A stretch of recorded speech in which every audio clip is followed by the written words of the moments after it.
Coba kita lihat Lukas pasal yang ke-8. Ini ya, materinya ayat 1 sampai dengan ayat yang ketiga dulu. Karena dibagi beberapa perikop, dibagi beberapa kisah ya di situ, Bapak Ibu. Nah, ayat 1 sampai 3 saya beri judul melayani dengan harta.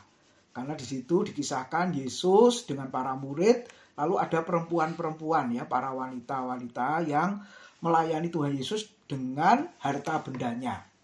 Nah, coba kita baca dulu Lukas 8 ayat 1 sampai dengan ayat yang ke-3. Tidak lama sesudah itu Yesus berjalan berkeliling dari kota ke kota dan dari desa ke desa memberitakan Injil Kerajaan Allah. Ke-12 muridnya bersama-sama dengan dia. Dan juga beberapa orang perempuan yang telah disembuhkan dari roh-roh jahat atau berbagai penyakit, yaitu Maria yang disebut Magdalena, yang telah dibebaskan dari 7 roh jahat, Yohana istri Kusa, bendahara Herodes, Susana, dan banyak perempuan lain. Perempuan-perempuan ini melayani rombongan itu dengan kekayaan mereka. Jadi sebenarnya kalau kita melihat tidak ada alasan untuk tidak melayani Tuhan ya. Kalau kita mungkin berkata tidak bisa berkhotbah, nggak apa-apa, saudara ya. Tidak bisa menyanyi atau memimpin pujian, ya nggak apa-apa. Ya, lalu apalagi nggak bisa berdoa. Nah, kadang disuruh berdoa syafaat juga nggak bisa ngomong, Pak. Ya, jemaat ada yang mengatakan ke saya ketika saya beri kesempatan untuk pimpin doa syafaat di ibadah di gereja, saya bilang, waduh Pak, jangan dulu. Ya, kenapa? Nanti bisa blank, katanya. Nggak bisa ngomong saya. Oke, nggak apa-apa gitu ya. Sebenarnya ditulis aja nggak apa-apa kok, nggak ada yang lihat. Mungkin hanya Tuhan yang melihat kalau doa kita itu ditulis. Ya, nggak ada yang tahu kalau kita membaca di dalam doa yang sudah tertulis itu. Nah, jadi Bapak Ibu, pelayanan bukan sebatas itu saja. Ya, masih banyak yang harus dilakukan dan itu sebenarnya namanya juga pelayanan, saudara. Nah, seperti malam ini Lukas 8 ayat 1 sampai 3 ya. Kita akan melihatnya. Nah, ayat pertama dikatakan Yesus itu berjalan berkeliling dari kota ke kota dan dari desa ke desa. Nah, ini kebiasaan Yesus di dalam pelayanan, Bapak Ibu. Jadi tidak ada apa istilahnya berhenti begitu ya, terus melayani. Dan yang luar biasa itu berjalan berkeliling ya, saudara, dari kota ke kota, dari desa ke desa. Nah, ini menunjukkan apa? Bahwa Yesus memberi contoh bahwa pelayanan itu tidak boleh pilih-pilih, saudara. Seringkali orang kan memilih pelayanan kalau kondisinya enak gitu ya, nyaman. Bahkan ada yang berkata makmur tempatnya, daerah basah mau. Tapi kalau gersang, kering, di desa, lebih baik orang lain saja lah Pak, katanya begitu. Nah Bapak Ibu, 5 hari kemarin saya mengajar di kelas ya, saudara, tentang pertumbuhan gereja. Nah akhirnya pertumbuhan gereja itu definisinya apa? Seringkali orang berkata pertumbuhan gereja itu kalau jemaatnya banyak. Dari puluhan, lalu ratusan, kemudian ribuan. Gitu ya, saudara-saudara. Tapi ketika 5 hari kita belajar, akhirnya dipikir ulang. Bahwa definisi pertumbuhan gereja itu bukan jumlah yang semakin banyak itu. Kenapa, saudara? Bukan berarti tidak boleh jumlah semakin banyak. Nah biasanya di kota besar bisa jumlah bertambah banyak karena penduduk kota ya urbanisasi dari desa kan ke kota, Bapak Ibu Saudara. Jadi otomatis kota besar itu pasti setiap tahun akan kedatangan ya orang-orang dari desa ke kota untuk bekerja, kuliah dan lain sebagainya. Lalu saya tanya sama mahasiswa saya, nah kalau jumlah semakin hari semakin banyak itu dinamakan bertumbuh, lalu bagaimana dengan yang di desa? Ya, jumlah penduduk katakanlah hanya 500 jiwa. Itu pun sudah dibagi ada 4 gereja yang sudah dibuka di daerah itu. Lalu mau berharap jemaatnya berapa? Saya tanya begitu, saudara. Bisa nggak berharap jemaatnya 500? Nggak mungkin. Ya toh, saudara? Berharap 200 saja juga nggak mungkin. Nah, akhirnya yang terjadi, hamba Tuhan di desa itu berkata jemaat hanya 40. Itu pun sudah bersyukur. 30 tahun jumlahnya tetap hanya 50. Awalnya memang hanya satu keluarga katakanlah, loh itu kan bertumbuh, saudara. Nah kenapa kok nggak bisa terlalu banyak? Nah karena anak-anak kuliah pindah ke kota, bekerja, menikah, nggak kembali. Sedangkan jemaat yang sudah senior, yang tua meninggal. Lalu bagaimana? Nah, akhirnya kita putuskan sebenarnya bukan pertumbuhan gereja yang dimaksud, tapi kesehatan gereja. Kesehatan jemaat, kesehatan orang percaya. Nah, jadi bagian ini Yesus mengajarkan pada kita semua pelayanan tidak boleh pilih-pilih. Di kota atau di desa kita tidak boleh melihat hasilnya yang kelihatan banyak begitu. Enggak, saudara. Tapi ketekunan, kesetiaan hamba-hamba Tuhan yang melayani di desa itu. Nah, ini contoh ya yang Tuhan berikan pada kita bahwa tidak boleh pilih-pilih. Ya, bekerja juga begitu kan, saudara. Ya. Nah, ini contoh yang baik. Terus yang kedua, Yesus dikatakan terus memberitakan Injil. Di mana dia berjalan, dia pergi di suatu tempat. Alkitab menjelaskan kepada kita selalu dia memberitakan Injil. Apakah itu kabar baik, kabar keselamatan, saudara. Nah, lalu para murid dikatakan terus mengikuti. Jadi ini kuliah intensif ya, saudara. Walaupun 3,5 tahun, tapi tidak terbatas waktunya. Ya, kalau kita ada kuliah atau belajar ada waktu ya, ada batasnya. Ya, saudara. Seperti malam hari ini setiap Rabu maksimal 2 jam. Kadang 2 jam lebih sedikit, tapi rata-rata 2 jam kurang. Tapi Yesus, mau pagi, mau siang, mau sore, mau malam, Bapak Ibu, para murid itu terus bersama dengan Yesus, bersama-sama melayani, bahkan mendengarkan pengajaran Yesus atau belajar. Nah, saudara, kita bisa lihat ya, kita aja yang 2 jam setiap Rabu aja, ya karena kesibukan, ada yang izin, toh, saudara tidak bisa ikut. Ya, entah sakit lah, keluar kota, atau ada urusan segala macam. Tapi para murid Yesus tidak pernah ada di Alkitab yang mereka punya alasan sehingga tidak bersama Yesus loh. Nggak ada loh, saudara. Jadi setiap saat, setiap waktu mereka terus mengikuti Yesus. Karena arti murid adalah pengikut di situ ya. Yesus di depan, para muridnya itu ada di belakangnya. Nah, kemudian ayat 2. Ini Bapak Ibu, ini mengerikan ya. Ada beberapa perempuan, tapi ada satu perhatian di situ. Yaitu seorang perempuan yang bernama Maria Magdalena. Jadi nama Magdalena ini sebenarnya tempat asalnya. Ya, Maria dari Magdala sebenarnya. Ada satu kota, satu tempat namanya Magdala. Nah, Maria dari sana untuk membedakan Maria ibu Yesus, untuk membedakan Maria-Maria yang lain. Saudara. Nah, disebut Maria Magdalena. Nah, keistimewaannya apa? Kita lihat, dia pernah dirasuk 7 roh jahat. Wah, ini luar biasa ya, seorang perempuan dirasuk 7 roh jahat. Satu setan saja, saudara, itu apa? Kuatnya luar biasa. Tapi ini 7, bisa dibayangkan, saudara. Nah, kita melihat di situ, nah ada hubungannya di Markus 16 ayat 19 ya, kisahnya sama, Maria Magdalena yang menjadi salah satu murid Yesus, murid perempuan yang terus mengikut Yesus, juga terus melayani Tuhan. Nah, kenapa? Ketika dia sudah dibebaskan dari 7 roh jahat, Alkitab mengatakan beberapa perempuan yang lain melayani rombongan Tuhan Yesus dengan harta benda mereka.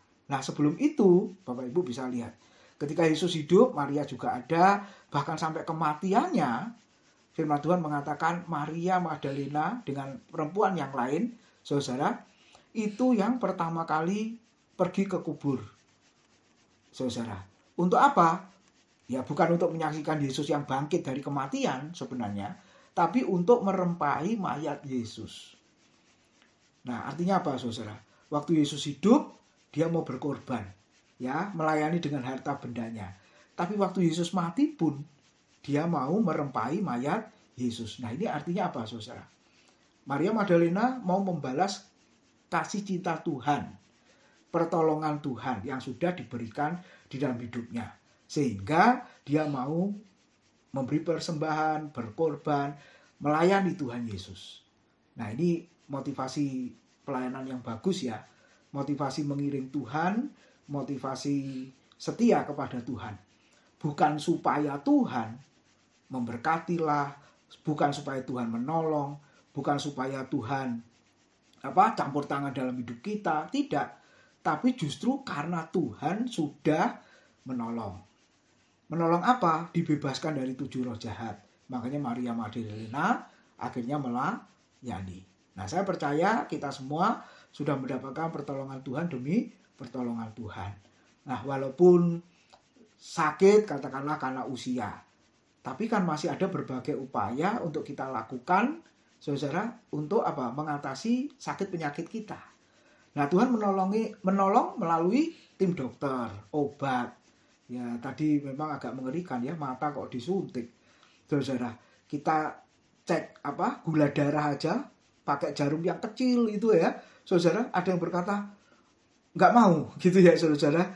Ya, kita hampir 3 hari sekali ya cek gula darah kita kan. Jarumnya kecil ya, tekanannya juga nggak terlalu kuat kan, itu pun rasanya juga sakit gitu ya. Kalau bisa jangan gitu. Ya masalahnya kagetnya itu loh, Bapak Ibu. Ya, tapi masih ada pertolongan demi pertolongan kalau kita melihat apapun, saudara. Nah, ketika Tuhan masih memberi kesempatan kita hidup, berkarya, bekerja, Bapak Ibu, kita ingat itu semua karena Tuhan. Kita sudah nggak berpikir supaya Tuhan melakukan A, B, C, D dalam hidup kita, enggak. Karena Tuhan sudah melakukan semuanya itu dalam hidup kita.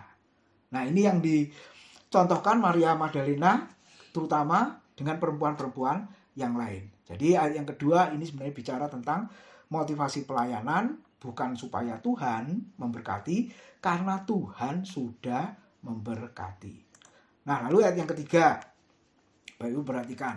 Yohana istri Kusa, bendahara Herodes. Wah, ini pasti orang kaya ini ya, saudara. Lalu ada seorang perempuan namanya Susana dan banyak perempuan lain. Banyak perempuan lain.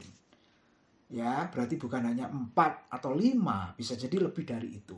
Nah, kita tadi mengatakan perempuan-perempuan ini melayani rombongan Tuhan Yesus, rombongan pelayanan Tuhan Yesus dengan kekayaan mereka. Bapak Ibu, kita bisa melihat kalau begitu perempuan-perempuan ini pastilah orang kaya. Amin ya, saudara. Bendahara Herodes ya, saudara. Lalu perempuan yang namanya Maria Magdalena juga.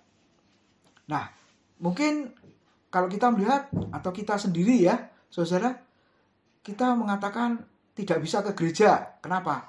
Sibuk. Nah, ada urusan luar kota, luar pulau, bahkan luar negeri. Ya kalau sekarang online. Tapi sebelum online, ini alasannya ya. Saudara, ada acara yang nggak bisa kita tinggalkan. Ya, jamnya ibadah, jamnya persekutuan, mungkin kita berkata nggak bisa. Ya, seperti malam ini ada yang izin ya, maaf nggak bisa. Oke, saudara. Ya, mungkin sibuk, lalu nggak ada waktu. Ada yang berkata nggak ada waktu, saudara. Bahkan ke gereja pun kadang-kadang juga tidak memungkinkan. Tapi masih ada yang bisa kita lakukan. Apakah itu, saudara? Kalau waktu kita nggak bisa, tenaga kita nggak bisa, ya, bahkan kehadiran kita sendiri pun kadang nggak bisa. Bukan berarti saya menyetujui ketiga alasan ini ya, Bapak Ibu. Oh, menurut Pak Timotius boleh kok nggak datang ke gereja beribadah. Oh, bukan, saudara. Ya, bukan. Saya tidak menyetujui itu. Tapi kalau ada saat-saat memang nggak bisa, ya sudah. Tapi ada satu bagian, saudara, yang bisa kita lakukan, yang tidak peduli tempatnya di mana, ya Bapak Ibu, dalam kondisi seperti apa, yaitu apa? Seperti perempuan-perempuan ini saudara? Mensupport pelayanan Tuhan Yesus dengan harta kekayaan mereka. Nah, jadi Tuhan Yesus juga perlu dana di dalam pelayanan. Iya, Tuhan Yesus sendiri sih nggak perlu dananya ya.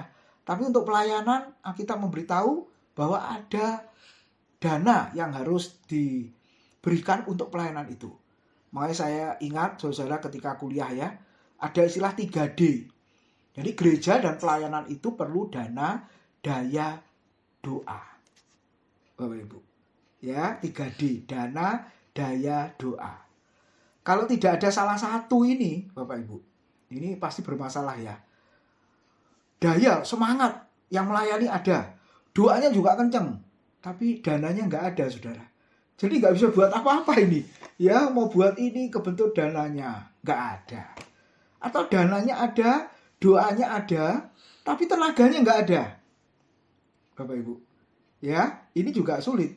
Nah, yang lebih ekstrim lagi, oke, doa nggak penting lah. Yang penting ada dana sama daya. Masih bisa jalan? Masih bisa jalan, tapi nggak ada kuasanya ya, saudara-saudara, yang mengubahkan.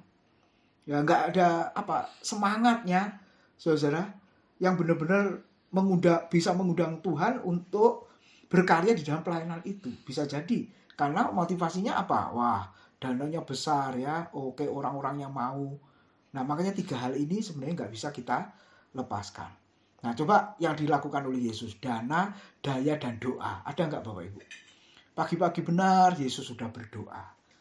Ya, kemudian daya, kekuatan ya fisik di dalam melayani banyak orang, baik mengajar maupun menolong yang sakit ya, yang lumpuh dan lain sebagainya, bahkan membangkitkan orang mati sekalipun. Ada daya juga yang dilakukan Yesus. Lalu dana dari mana? Dari perempuan-perempuan dan juga dari para murid yang masih bekerja kan, saudara. Petrus itu kan masih bekerja sebagai nelayan. Beberapa kali dia bekerja sebagai nelayan. Nah, saya sangat percaya yang masih bekerja Petrus atau Thomas itu tukang kayu, Bapak Ibu, pasti juga ada dana yang dikeluarkan untuk pelayanan pekerjaan Tuhan. Jadi ingatlah 3 ayat ini, Bapak Ibu, mengajar kepada kita ada 3D, dana, daya, doa. Oke, lalu ayat 4 sampai 15 ya, perumpamaan tentang penabur. Ada di Matius 13 ayat 1 sampai 23 dan Markus pasal 4 ayat 1 sampai 20. Ini kisahnya sama Bapak Ibu, walaupun sudah dibahas waktu di Matius sama Markus ya. Ini diingatkan lagi. Ya, mungkin ada yang lupa saudara ya. Kita ingatkan lagi. Nah, penabur dalam kisah ini berharap hasil panen yang berlimpah-limpah. Makanya ditulis di situ ada yang 30 kali lipat, ada yang 60 kali lipat, ada 100 kali lipat. Saya berharap Bapak Ibu bisa membaca ya bagian itu. Nah, untuk mengingat, meringkasnya, Yesus sudah memberikan arti dari perumpamaan itu. Nah, apa artinya? Maka benih, penabur menaburkan benih, di situ benih adalah firman Allah yang kekal menurut 1 Petrus pasal 1 ayat 23. Ya, benih yang hidup, benih yang tidak dapat binasa, benih yang membawa kita sampai kepada kekekalan. Masih ingat lagu lama ya, langit dan bumi akan lenyap, tetapi firman-Mu tinggal tetap. Nah, itu lagu lama. Ayatnya juga ada. Langit dan bumi akan lenyap, tapi perkataan-Mu, firman-Mu kekal. Nah, jadi ada 3 ya yang kekal. Allah itu kekal. Yang kedua firman Tuhan itu kekal. Yang ketiga jiwa-jiwa itu kekal. Walaupun kita meninggalkan dunia ini, tubuh, dagingnya dikubur atau dikremasi, hancur, saudara-saudara. Tapi roh dan jiwa itu kekal. Nah, jadi itu 3 yang kekal. Allah, firman, dan jiwa-jiwa. Nah, hari ini kita melihat benih itu firman. Nah, kata Alkitab ini kekal. Bukan Alkitab bentuk buku, bisa hancur, ya, bisa rusak, kena air, kena panas, dimakan rayap, bisa. Tapi sebenarnya yang dimaksud firman itu yang sudah kita pelajari, yang tertanam. Saudara, tertanam di dalam hidup kita, hati dan pikiran kita. Nah, makanya saya berharap bahwa Ibu membaca firman, lalu meneliti firman, mengerti firman itu, dan melakukan atau menghidupi firman itu. Nah, itu maksudnya, itu benih Bapak Ibu, bagikan benih. Nah, lalu siapa yang menabur, siapa yang memberitakan? Hamba-hamba Tuhan. Ini ya, hamba Tuhan yang menaburkan benih firman itu. Nah, lalu ada burung, kata Alkitab. Nah, digambarkan burung itu adalah si iblis. Yesus mengatakan ya, iblis yang merampas benih, ya, burung yang memakan benih itu. Iblis yang merampas firman itu. Nah, ini banyak faktor ya. Kenapa sampai seolah-olah benih firman yang kita dengar dirampas oleh iblis?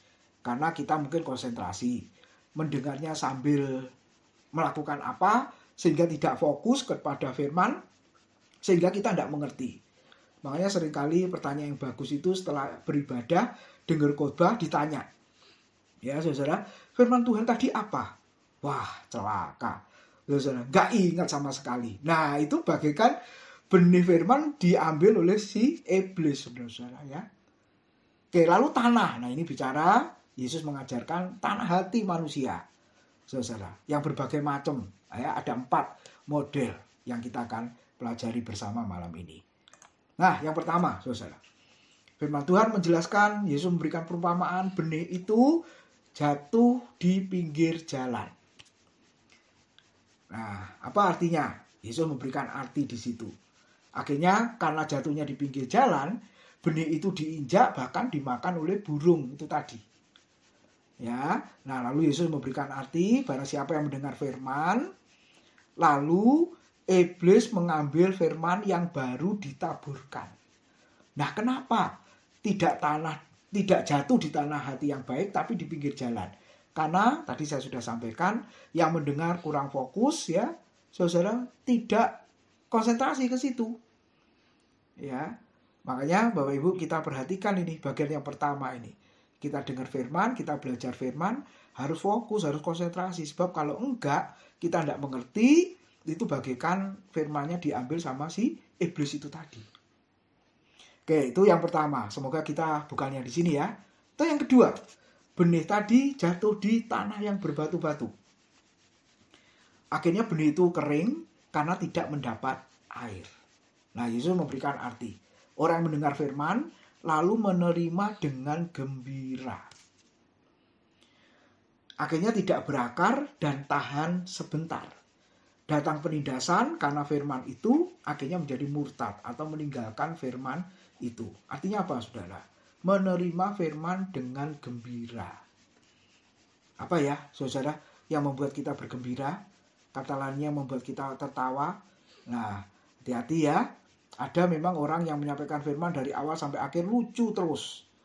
Bahkan dia menyebut judul saja itu loh sudah tertawa, saudara. Gitu ya. Saya pernah dengar hamba Tuhan ini. Karena dia di awal itu sudah mengatakan, mari kita membaca ayat yang pertama dan yang terakhir. Nah, coba Bapak Ibu, tertawa nggak? Saudara. Sambil dia juga tertawa gitu ya. Mari kita renungkan firman Tuhan. Ayat yang pertama dan yang terakhir. Seolah-olah kalau yang terakhir kan berarti amin kan gitu. Nah, maksudnya dia itu hanya satu ayat. Wah, saya berpikir khotbah satu ayat itu khotbah yang sulit loh Bapak Ibu. Ya, kita setiap minggu itu satu perikop. Ya, satu perikop itu beberapa ayat. Bahkan satu pasal, Bapak Ibu Saudara. Urut gitu ya. Tapi ini khotbah satu ayat. Oh, itu sulit. Kalau benar-benar mengkhotbahkan satu ayat itu. Ternyata enggak loh Bapak Ibu. Dia bicara yang lain ya karena dia pintar ngomong kesana kemari tidak membahas ayat itu. Nah, akhirnya jemaat yang mendengar kasihan, ini yang jadi korban. Makanya dikatakan mereka menerima firman itu dengan gembira. Nah, digambarkan bagaikan benih yang jatuh di tanah yang berbatu-batu sehingga tidak mengakar dan tahan sebentar. Ada terik panas matahari, tanaman itu menjadi layu. Nah, artinya apa, saudara? Kalau setiap hari firman Tuhan seperti itu, ya itu sebenarnya bukan firman Tuhan ya. Saudara, melawak dia ya di atas panggung atau di balik mimbar. Nah, ini tidak membuat jemaat kuat imannya, mengakar ke bawah, bertumbuh ke atas. Nah, itu kalau tanaman kan digambarkan mengakarnya ke bawah, bertumbuhnya ke atas lalu berbuah. Nah, akan sulit ya, Bapak Ibu. Sehingga ketika datang masalah, ya persoalan, saudara, sangat mudah meninggalkan Tuhan. Ya, sangat mudah meninggalkan pelayanan, sangat mudah meninggalkan gereja. Kenapa? Karena tidak berakar. Saudara, firman Tuhan berkata, iman itu timbul dari mendengar firman.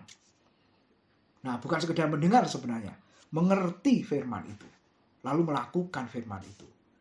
Ya, yang Matius pasal 7 dulu, bagaikan orang yang bangun rumah di atas batu. Datang banjir, angin, kokoh, kuat. Karena dibangun di atas batu. Siapa itu? Orang yang dengar firman, mengerti, dan melakukan. Tapi kalau sebaliknya, dikatakan Tuhan seperti orang yang bodoh, membangun rumah di atas pasir. Datang angin, banjir, badai, robohlah rumah itu, dan hebatlah kerusakannya. Hebatlah kerugiannya. Jadi Bapak Ibu, kita berharap malam hari ini, benar-benar firman Tuhan yang kita pelajari bersama tidak jatuh di pinggir jalan, tidak jatuh di tanah yang berbatu-batu. Kita justru sebaliknya semakin kuat, ya, semakin mengakar ke dalam, ke bawah, lalu bertumbuh terus ke atas. Lalu yang ketiga, nah, benih itu jatuh di tanah yang penuh dengan semak duri. Akhirnya kita mengatakan tumbuh bersama dan semak duri menghimpit benih itu. Sehingga benih itu juga tidak dapat bertumbuh dengan sehat, bertumbuh dengan kuat, akhirnya mati juga. Nah, Yesus memberikan arti. Kalau begitu ada orang yang dengar firman, lalu, ya ini Bapak Ibu ya, kekhawatiran dunia dan tipu daya kekayaan, serta keinginan-keinginan lainnya menghimpit firman itu. Apakah kita tidak boleh punya keinginan, ya, harapan, kerinduan, cita-cita? Ya boleh Bapak Ibu. Tapi kalau berhubungan dengan, ini loh kata Alkitab, kekayaan, kenapa? Kekayaan bisa menipu, ya bisa mengelabui mata kita, bisa membutakan, menyilaukan kita, sehingga kita akhirnya apa? Berdosa. Nah ini yang digambarkan Tuhan. Jadi orang yang dengar firman, tapi kekhawatiran dunia, nah apalagi ada istilah apa ya? Iri. Wah, kalau kamu sudah bisa beli apartemen, kenapa aku tidak? Wah, mobilmu ganti, kenapa aku tidak? Wah, rumahmu banyak, kenapa aku tidak? Nah, Bapak Ibu, itu merupakan tipuan ya. Nah, kalau dia iri, kalau begitu aku kerja keras supaya bisa punya apartemen, rumah, mobil, oke, nggak apa-apa. Tapi, kalau jalannya salah, Bapak Ibu, ya kan? Karena gengsi, nah, supaya orang melihat kita ini orang punya pada pas-pasan, bahkan minus. Nah ini penyebabnya Bapak Ibu. Akhirnya kita hancur di sana. Nah kita bisa merenungkan dalam bagian ini. Itu bagaikan benih firman tadi yang jatuh di tanah yang mengandung semak duri. Nggak bisa buat apa-apa. Kenapa? Hidupnya penuh dengan kekhawatiran. Ya, ketakutan, kegelisahan mengelilingi hidupnya. Bagaikan semak duri yang mengelilingi tadi. Nah itu yang ketiga Bapak Ibu. Lalu yang keempat, nah ini yang sangat penting. Ada benih yang jatuh di tanah yang baik. Sehingga benih itu bertumbuh dan berbuah. Ada yang 30, ada yang 60, ada yang 100. Artinya 30 sedikit, sedang, banyak bertumbuhnya. Ada orang yang baru menjadi Kristen percaya Tuhan, pertumbuhan imannya, pengertian firman Tuhannya luar biasa. Ada. Tapi ada orang Kristen yang lama, saudara, nggak ngerti-ngerti firman. Ada juga ya? Ada. Nah, Bapak Ibu, itu yang seperti apa? Ya tanah hatinya ini yang harus dikoreksi ini. Selama ini benih firmannya jatuh kemana itu, saudara? Nah, saya berharap malam hari ini kita semua punya tanah hati yang baik, sehingga benih firman Tuhan kita dengar, kita pelajari, kita mengerti, Bapak Ibu, lalu berbuah, kita praktekkan dalam hidup kita. Nah, jadi yang paling akhir dalam bagian ini, bagaimana dengan tanah hati kita, saudara? Kalau tanah hati kita baik, siap untuk ditaburi firman, maka firman Tuhan itu pasti berbuah. Apa buktinya berbuah di situ? Seperti 2 Petrus 3:18 ya, dikatakan apa? Bertumbuhlah dalam kasih karunia dan dalam pengenalan akan Tuhan. Nah, saya berharap setiap Rabu, Bapak Ibu, kita mempelajari firman, kita semakin mengerti siapa Tuhan, semakin mengerti firman. Kalau tidak tahu atau kurang jelas, boleh kita tanyakan, boleh kita diskusikan. Nah, akibatnya apa? Kita dibawa semakin mengerti lagi. Amin. Tuhan memberkati. 2 bagian ini dulu saya kembalikan ke Pak Syarif.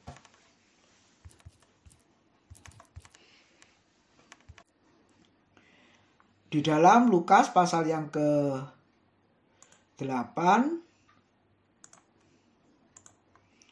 ayat yang ke-22 sampai dengan ayat yang ke-25. Nah, itu kisah Yesus ya yang di atas kapal terombang-ambing tapi bisa tidur nyenyak, Saudara. Gitu ya. Di dalam Lukas pasal 8 ayat yang ke-22 sampai dengan ayat yang ke-25. Oh, sebentar, masih kelewatan sebentar. Sebelum ini. Sebentar, tadi belum selesai, sebentar.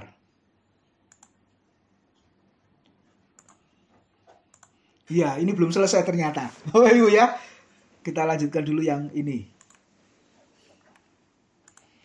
Nah, itu ayat 16-18, yaitu pelita di atas kaki Dian. Nah, ini gambarnya, Bapak Ibu, pelita.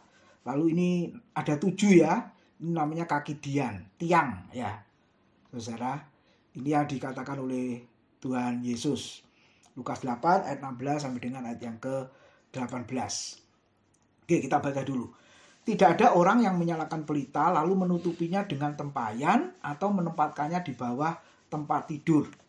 Tetapi ia menempatkannya di atas kaki dian supaya semua orang yang masuk ke dalam rumah dapat melihat cahayanya.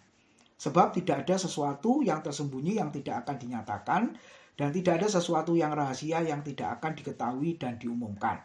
Karena itu, perhatikanlah cara kamu mendengar. Karena siapa yang mempunyai, kepadanya akan diberi, tetapi siapa yang tidak mempunyai, daripadanya akan diambil juga apa yang ia anggap ada padanya. Nah, ini bicara terang, saudara. Jadi Tuhan mau mengatakan pada murid-muridnya, tadi dikatakan terang atau pelita tidak boleh diletakkan di bawah, tapi harus ditempatkan di tempat yang tinggi supaya apa? Bisa menerangi sekelilingnya, bisa menerangi rumah.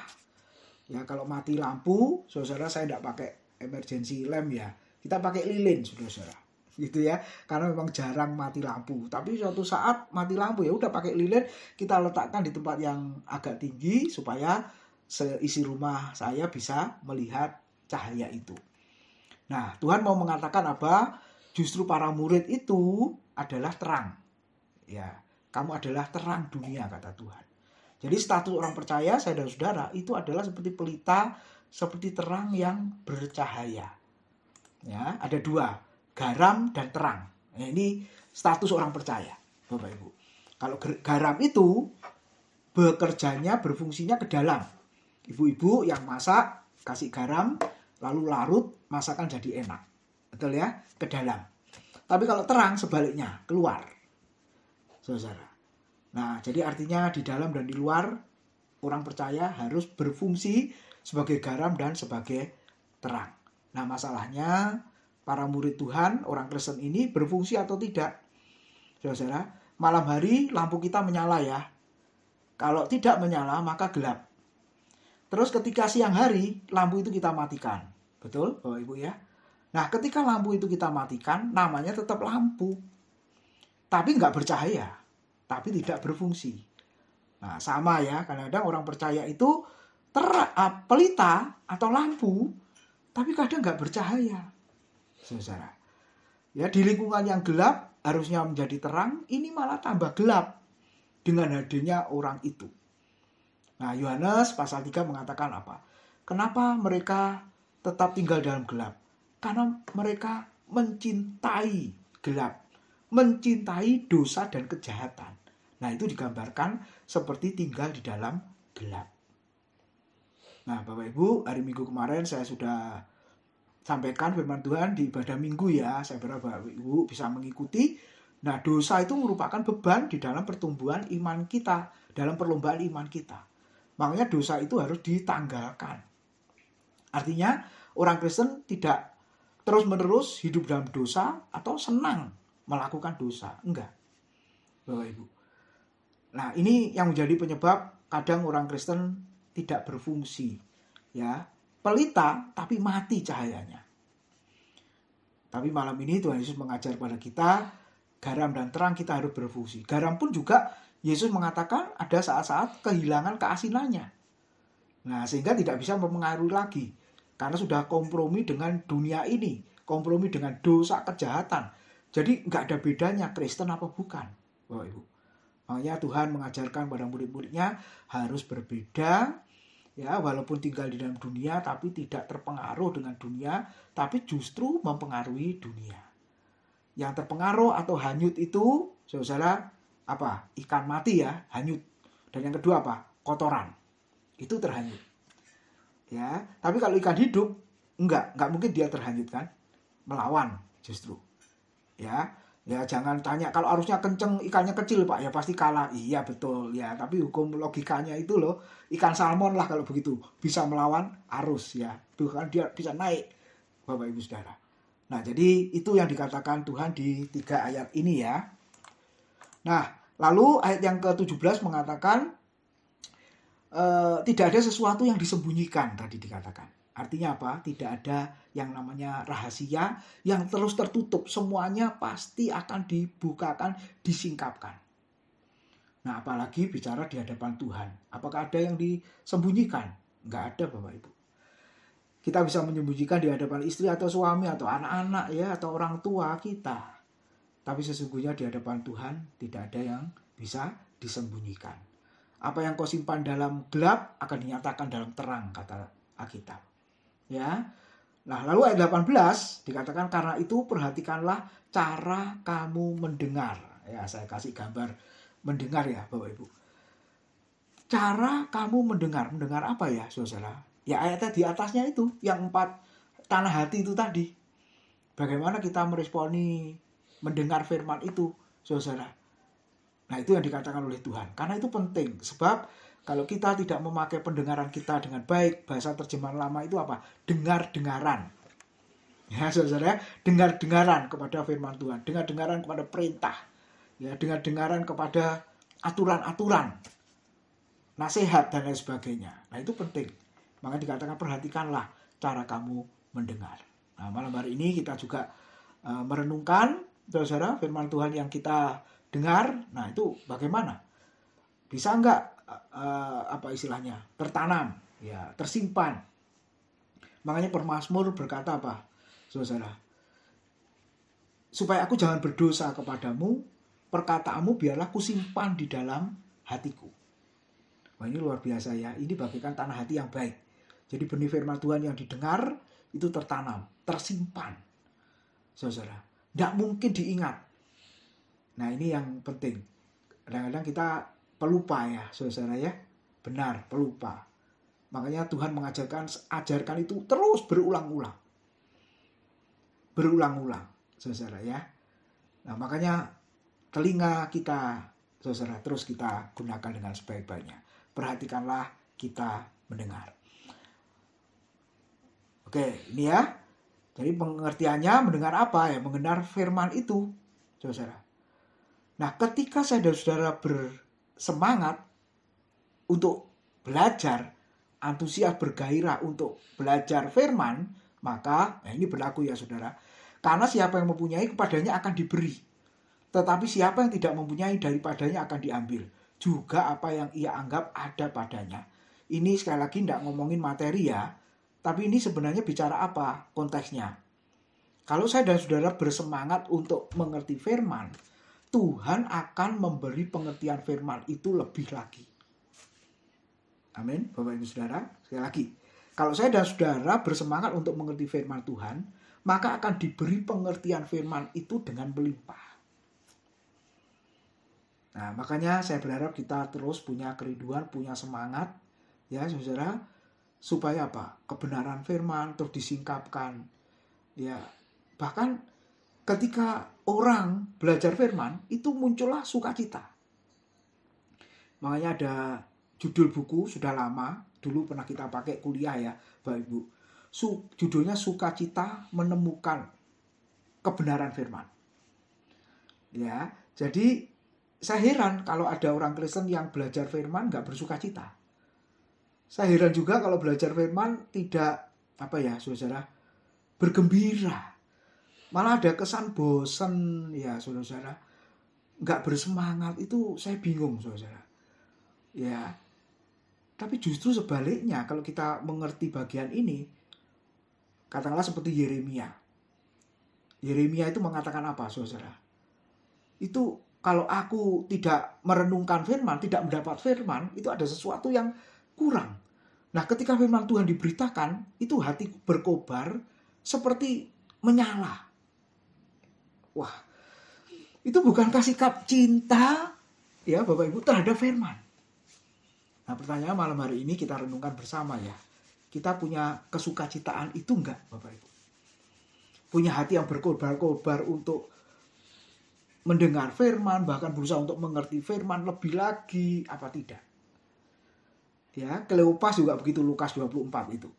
Ketika Yesus mengajar, saudara, hatinya Kleopas dengan temannya berkobar-kobar. Ya. Nah, ini satu sikap yang luar biasa. Makanya Yesus mengatakan, perhatikanlah cara kamu mendengar. Siapa yang mempunyai akan diberi, artinya yang bersemangat untuk mengerti firman Tuhan lebih lagi akan diberi pengertian firman Tuhan dengan melimpah. Ya, itu ya, Bapak Ibu. Nah, ini yang kita lihat ayat 16 sampai 18. Lalu ayat 19 sampai 21, di situ dikatakan ibu dan saudara-saudara Yesus datang kepadanya, tetapi mereka tidak dapat mencapai dia karena orang banyak. Orang memberitahukan kepadanya, ibumu dan saudara-saudaramu ada di luar dan ingin bertemu dengan engkau. Tetapi Yesus menjawab mereka, ibuku dan saudara-saudaraku ialah mereka, siapa saudara? Yang mendengarkan firman Allah dan melakukannya. Nah, ini bicara apa ini? Bukan secara fisik ya, saudara, jasmani manusia Yesus. Nah, bukan berarti Yesus tidak mengakui ibunya Maria dan saudara-saudaranya itu. Ya, ingat kan ada saudara tiri Yesus ya. Beda bapak ya. Kalau mereka berdasarkan Yusuf, kalau Yesus kan tidak. Nah, makanya disebut saudara tiri. Nah, itu mencari Yesus kata Alkitab. Lalu Yesus mengatakan apa? Siapa ibuku, siapa saudaraku?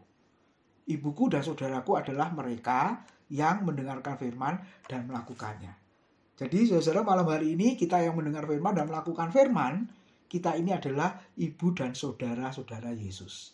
Ya, secara rohani, Bapak Ibu. Oke, ini yang kita lihat. Ya, Yesus bukan sekedar sebagai manusia biasa, tetapi dia adalah anak Allah. Ini beberapa kali. Ya, ini keunikan ya dari ajaran Kristen. Yesus adalah Allah, dia juga adalah manusia. Ketika disebut anak Allah, apalagi ada tambahnya, anak Allah yang maha tinggi. Kata malaikat kepada Ibu Maria ya di Injil Lukas pasal 1, itu sebenarnya menunjukkan bahwa dia adalah Allah itu sendiri. Ketika saya dan saudara melakukan firman Tuhan, maka kita adalah anggota keluarga Tuhan. Jadi berbahagia sekali ya saudara, berbahagia sekali dan bersukacita sekali kita termasuk anggota keluarga Allah atau anggota kerajaan Allah. Oke, sampai di sini dulu 2 perikop yang singkat. Mungkin ada yang mau ditanyakan, saya serahkan ke Pak Syarif dulu.